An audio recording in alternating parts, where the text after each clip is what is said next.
আসসালামু আলাইকুম everyone, welcome back to my channel. আশা করি আপনারা সবাই ভালো আছেন। আলহামদুলিল্লাহ আমরাও ভালো আছি। প্রথমে সকালে ঘুম থেকে উঠে হাত মুখ ধুলাই করে এখন বিছনাটা গুছিয়ে নিতেছি। বাচ্চাদের তো স্কুল তো বন্ধ, বুটার কারণে স্কুল তো আর বাচ্চারা যায়নি। সকালে ঘুম থেকে উঠতে একটু লেট করে উঠি।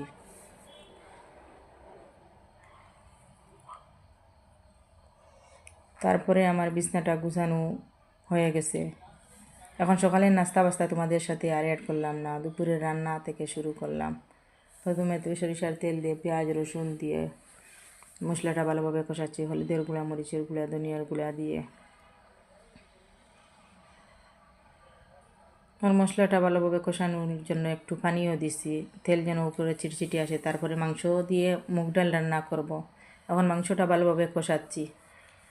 কষানোর পর ডালটা দিয়ে দিব, ঢাকনা দিয়ে একটু বাফে ডাকে দিছি মাংসটা যেন ভালোভাবে সিদ্ধ হয়। এখন ডালটাও দিয়ে দিচ্ছি, দিয়ে নাড়াচাড়া করে ঢাকনা দিয়ে আবার ডেকে দিচ্ছি। বলক আসার পর একটু জুলের পানি দিব। এখন বলক চলে আসছে, এখন আবার জুলের পানি দিয়ে ঢাকনা দিয়ে ডেকে দিচ্ছি।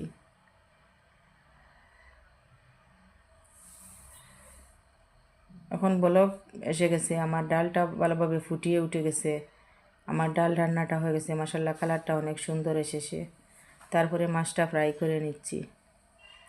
আলু টমেটো দিয়ে মাছের ঝোল রান্না করব।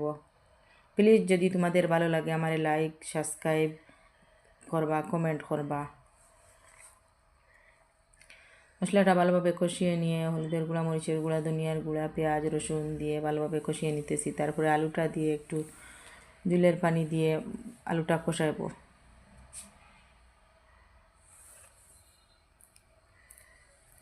কষানোর পর টমেটোটা দিয়ে দিব।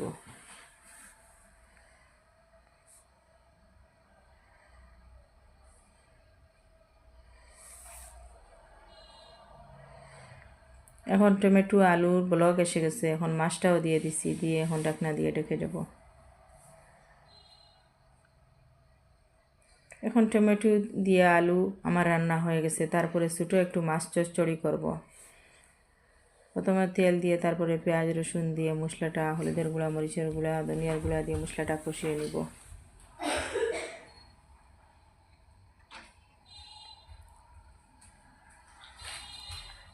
এখন মশলাটা আমার কষানো হয়ে গেছে, মাছটা দিয়ে ভালোভাবে নাড়াচাড়া করে